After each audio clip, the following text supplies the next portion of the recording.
What's up, Haven Knights, and welcome to another episode of the Pull List. I hope everybody's having a good week. We just come off of a 3-day weekend. I hope everybody enjoyed themselves, had a fun weekend. I hope y'all did a lot of grilling out, a lot of watching TV, and a lot of doing nothing but hanging out with family, and a lot of reading. Because that is kind of our thing here, is reading. Books, comic books, everything we can get our hands on. So let's get right into it. We got the Storefolio. As you can tell, once again, it was another healthy week. I've actually got an off week coming up. When I say an off week, I've only got like maybe just a couple of books coming in. I'm not looking forward to that, but you know, it is what it is. It happens every once in a while. So, let's get started.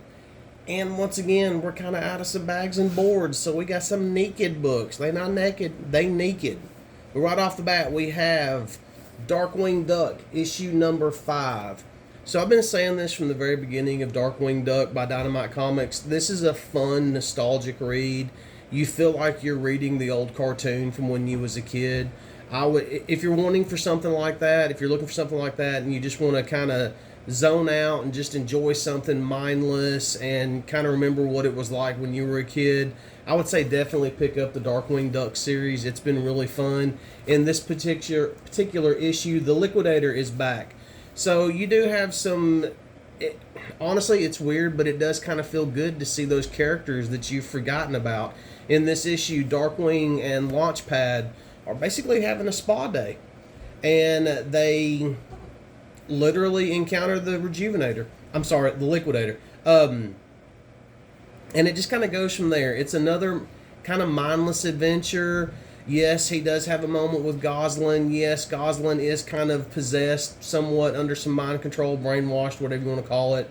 And he does have a moment where he brings Goslin back. This one is a two-parter, so it'll be cleared up very easily in issue number 6. But like I said, it's just a fun read. It's something nostalgic.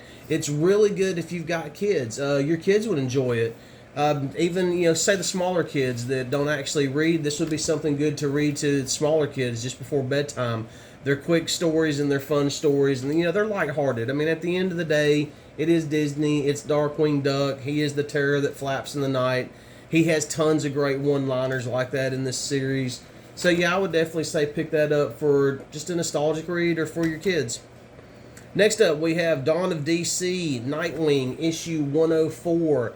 This one pretty much does pick up where 103 left off. Nightwing does have all the powers that Neuron gave him, or however you say his name.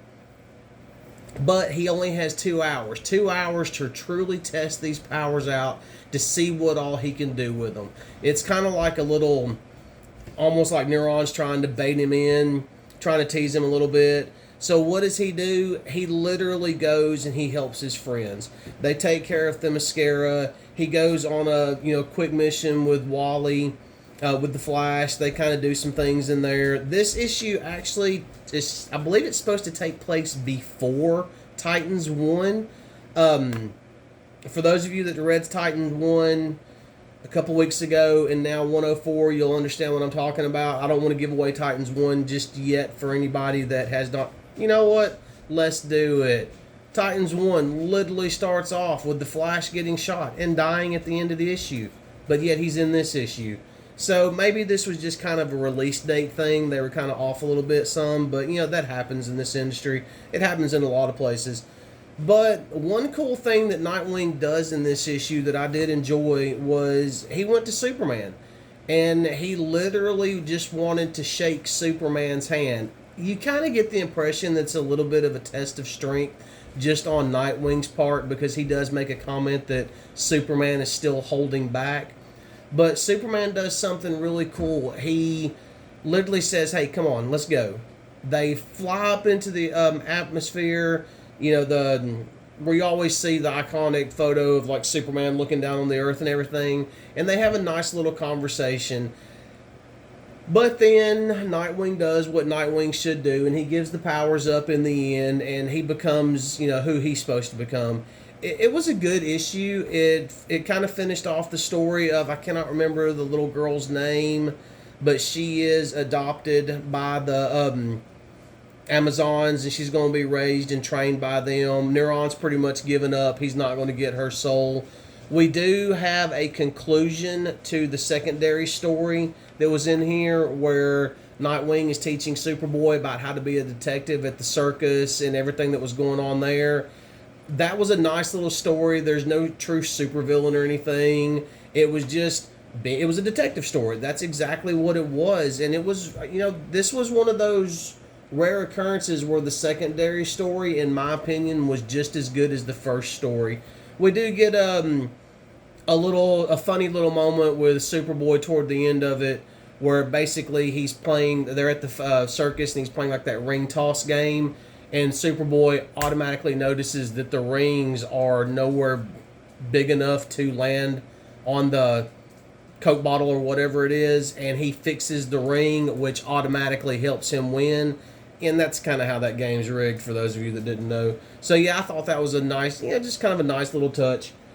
Next up, we have Dead Romans, issue number 3. And I'm going to be honest with y'all, I am not going to disrespect Kennedy on any level by attempting to say these people's names, because I just can't do it.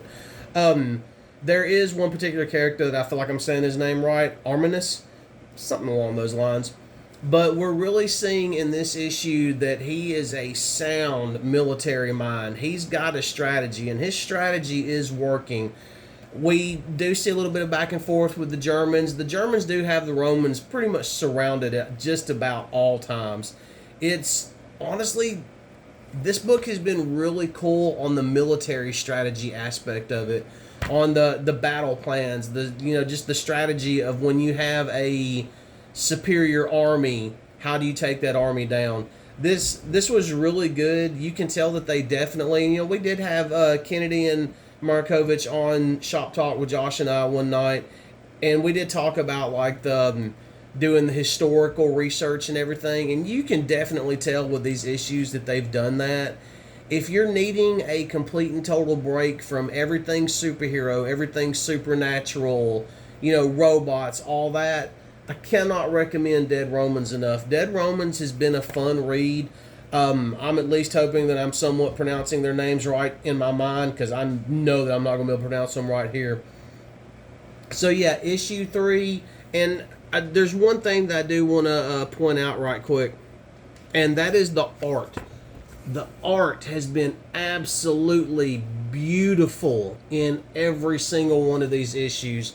I mean, just a flat-out home run on every single page.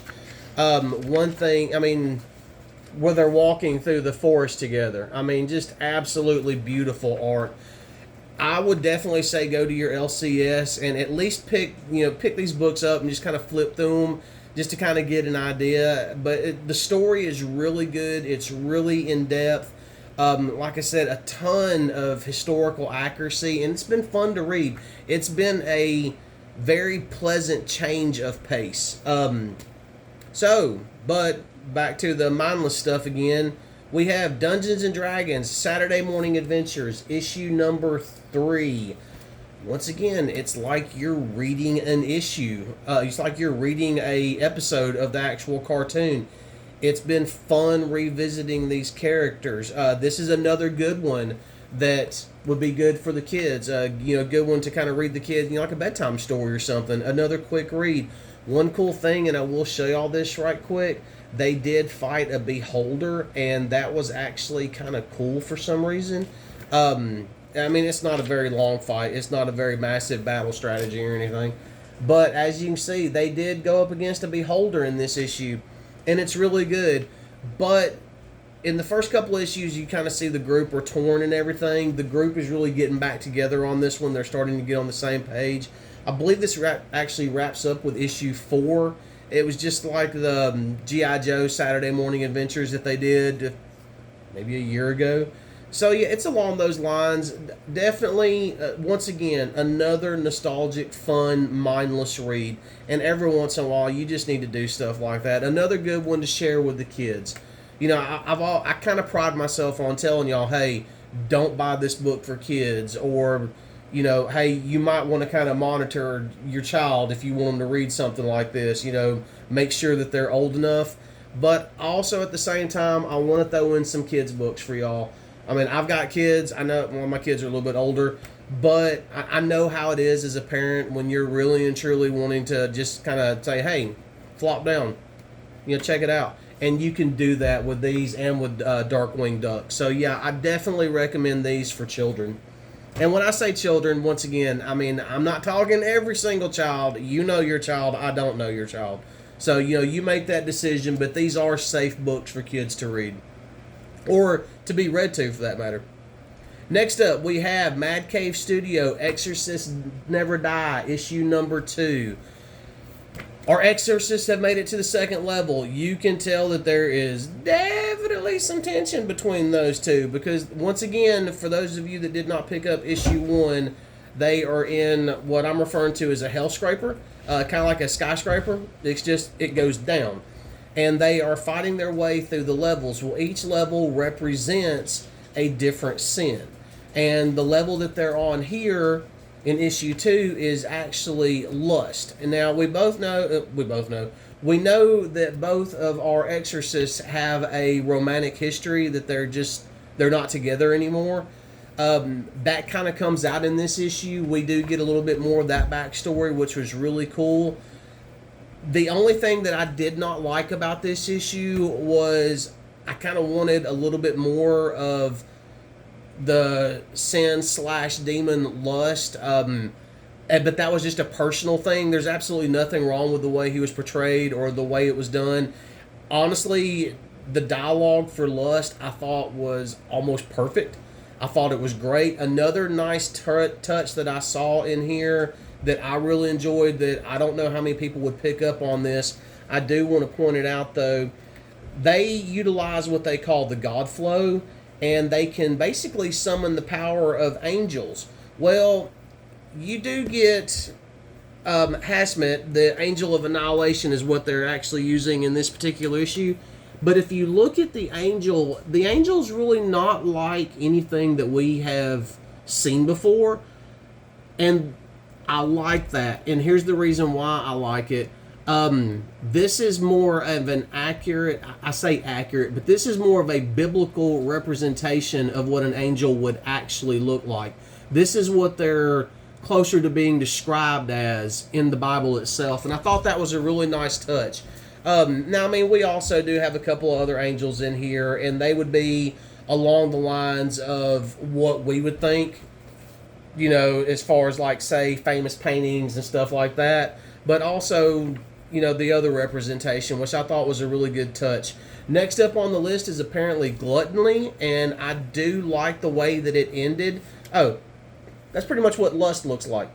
I do like the way this issue ended, with him just basically saying, hey, no, the glory's mine. I'm going after all of it. So Sid literally just kind of pushes her out of the way.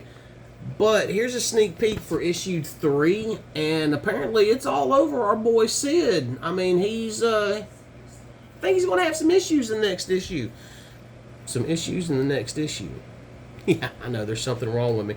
But once again, it was fun. I really enjoyed it. I love what Mad Cave's doing with Exorcists Never Die. We've got another Mad Cave book we'll be talking about here in just a minute.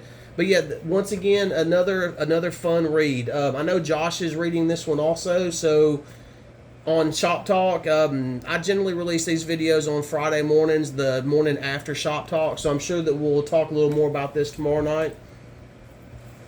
So that right there just tells you I'm actually filming this Wednesday night.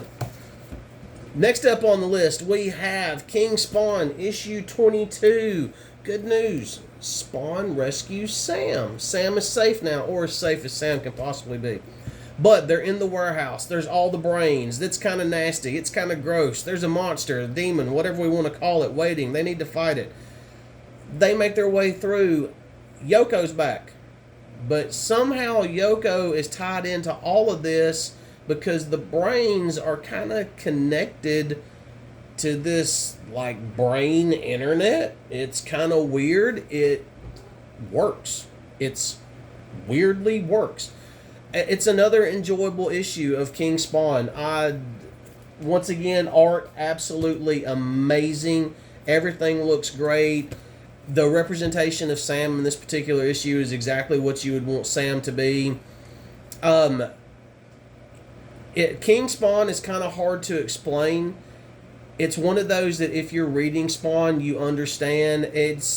But King Spawn definitely fits right in. There's nothing wrong with King Spawn. I do recommend it for any Spawn fans, or if it's something that you're wanting to check out, I would definitely say pick up King Spawn. It's only on issue 22. You can definitely get the back issues or even order the trades now. So yeah, I would definitely look into that.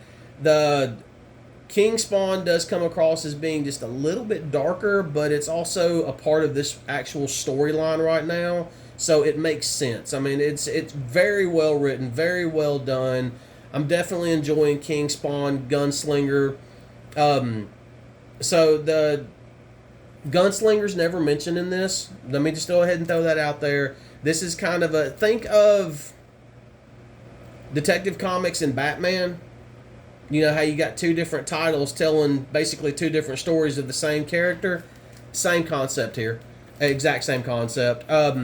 Now, will they cross over some into the main Spawn title? I'm sure it will at some point because this is a shared universe, but it's been really good. Solid read. Once again, only 22nd issue. You've got time. I mean, you can still pick those up relatively easy. Next up on the list, we're going to go with Vanish, issue 7.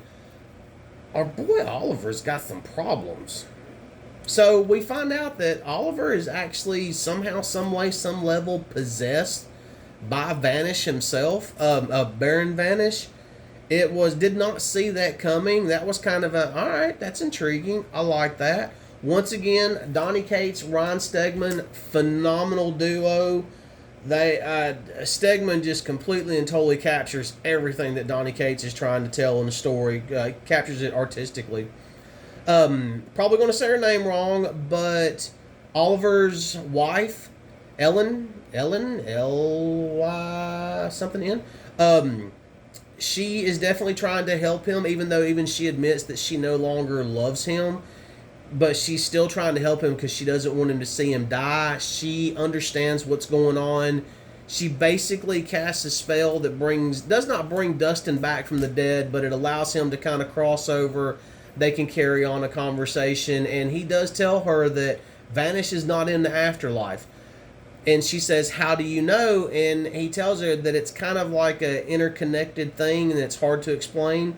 I like that. I kind of like that aspect of it. He automatically knew that he was not there.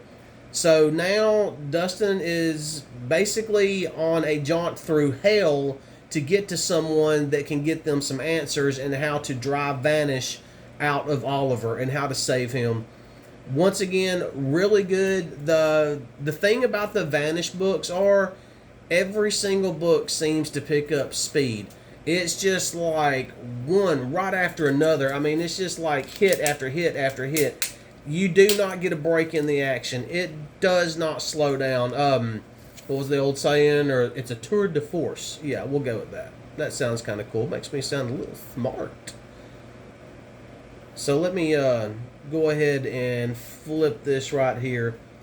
This right here is the type of art that we get in Vanish. Let me cover up because I had a dirty word in there. But this is the type of art that you get in Vanish. The story has been really good. I mean, I cannot say enough about the story. Once again, it's not one of those that you want to let the youngins read, but it's definitely a good book where we do have some issues where it kind of deals with mental illness, which I think has been very well done. Our boy Oliver is also an addict, and he has literally, and I could be wrong, this is my opinion, keep in mind, all these are my opinion, but our boy Oliver, when we start off with Vanish, he is literally, he's an alcoholic. He's addicted to drugs. I mean, he's got a lot of issues going on based off of his childhood. Well, now that he's got a signet ring and he's using his power more, and Vanish is, we find out in this issue, is kind of a driving force behind all this, that he's inside Oliver's head, it really starting to come across that Oliver traded one addiction for another. He He sobered up from the alcohol and the drugs, but now he's addicted to the power. At one point, he loses his signet ring, and even he's like, "What's over with? I'm done. I'm nothing without it. I can't heal myself. I can't do anything." But the signet ring is definitely going to end up being a key in the future. That does get addressed to this. If the character who brings that about is telling the truth, we don't know yet. We're not going to know for a little while. But Vanish, I've thoroughly been enjoying Vanish. Now, one thing is, I'm always telling y'all about how much I enjoy books. The books that I'm picking out are literally the books that I did enjoy. I don't want to be one of those that just gets on here and just trashes something and just hammers it and just like, oh, this sucks, this was awful, blah, blah, blah, blah, blah. But, I mean, I want to tell y'all the good stuff, so that's what I'm doing. If there's something about a book that I didn't like, I'll tell you that, hey, this was a personal thing. So I don't want anybody to think, well, he just loves everything he reads. No, I got several books over there that, to be honest with you, I may end up using them to start the grill next weekend. That's how bad I hated them. But that's a whole nother story. Next up on the list, we have another Mad Cave book. Hunt, Kill, Repeat, Issue 3. Mark London, you beautiful so-and-so you. I am loving this. This has been absolutely great. Artemis has basically taken a trip through the underworld. She is going after, however you say his name. We'll let y'all figure that one out. But she wants to bring him back because she knows that she needs him in her war against her father and against the other gods. This issue, we definitely find out that even without her godlike abilities, Artemis is a force to be reckoned with. Our girl is no joke whatsoever. I think that Mark London and them have done a really good job capturing that essence. It's been a really good story. I like the way Hades was portrayed in this issue, and the fact that it's Hades that tells her, hey, oh, here comes a spoiler. Hey, yeah, your husband's dead, but your child's not dead. This is classic Zeus. Your child's not dead. That's the way that we end this issue, and we are about to, I think Artemis is about to go full-blown mama bear, and she is going after her kid. That's all there is to it. She's going to take her father down on some level, and she's going after her kid. It's just been a fun read. When I first went into this series, I wasn't really knowing what to expect, so I kind of, there were no expectations, which I'm glad that I went into it that way. Artemis is a great character. Just the way that it's been portrayed, the way that it's all laid out, the way the gods have taken back over the planet and everything. It's just been a really good, solid read, and it's one of those that you finish one issue and you automatically want the next issue. See, I cannot say enough good things about what Mark London and Mad Cave have done with Hunt, Kill, Repeat. And it's also the same thing with Exorcist Never Die. I mean, both books have been great reads so far. Alright, last but not least, and I saved my favorite for last. Oh my God. Yes. Oh, baby. Yeah. Surprise, surprise. AWA Black Tape, issue number 4. Wow. Panosian, the very last panel. The very last thing you see. This is 4 of 4, by the way. The story is complete, or at least this version of the story. The very last thing you see is at the bottom of the pinball machine, 2 words and a question mark. Play again. And the answer is yes, we want to play again. Keep taking this forward. I don't care if we get some type of prequel that involves Cody. We'll get to Cody in a second. I don't care if the story just picks up and it's nothing but Cody's story from here on out. I don't care. Cody, wow, was not expecting anything that happened in this particular issue. A definitely must read. I did see earlier today where they are already doing pre-orders for Volume 1 for the trade paperback. I believe pre-orders start June 15th or something like that. I would definitely say if you are into horror, if you're especially so like a 70s or 80s style horror, like horror movies, you definitely get that vibe in this. So I would definitely say pick it up. But let's jump on to Cody for a second. Cody is really and truly, we get our first real dose of Cody in issue 3, and you're thinking, okay, he's going to help our girl Cindy out. The end of issue 3, Cody comes busting in the door, and he's like, haha, ta-da, I'm here, let's do this. We about to get this girl out of here. Cody faces off against the cult, coven, Satanists, whatever you want to call them, in this particular issue, and he goes toe-to-toe with them, and our boy is giving them everything he's got, and then he gets killed. And then he comes back to life with a broke neck and everything, and just tears the sweet bejeebus out of everybody. He handles his business. You do find out that the ceremony that they're trying to complete was actually completed centuries ago, and apparently, is Cody the devil? Is he the Antichrist? Is he the son of Satan? What? I mean, I don't know. Is Cody just a insane demon that's been floating the planet for centuries in a human body? I don't know, and I need to know. Panosian, please. AWA, please. More now. Gotta have it. Don't stop with volume 1. Keep going. And I know that I'm not the only person that feels this way, because I talked to the Twitters over the weekend. Y'all even commented on the Twitters about, hey, yeah, look, thanks. So please go forward. Dan Panosian even said that he would be down with it. It's on Twitter. If y'all don't believe me, I'll do the screenshots. I'll email y'all. It's, in my mind, it's a done deal. Put it out. Keep moving forward. So, yeah, I kind of like this book. And like I said, I know I'm not the only one. All joking aside, everybody that I know that's reading Black Tape, they absolutely loved it also. Black Tape is one of those that it would make a really, really, really good, I don't want to say Netflix. I think AMC would be a better home for something like this.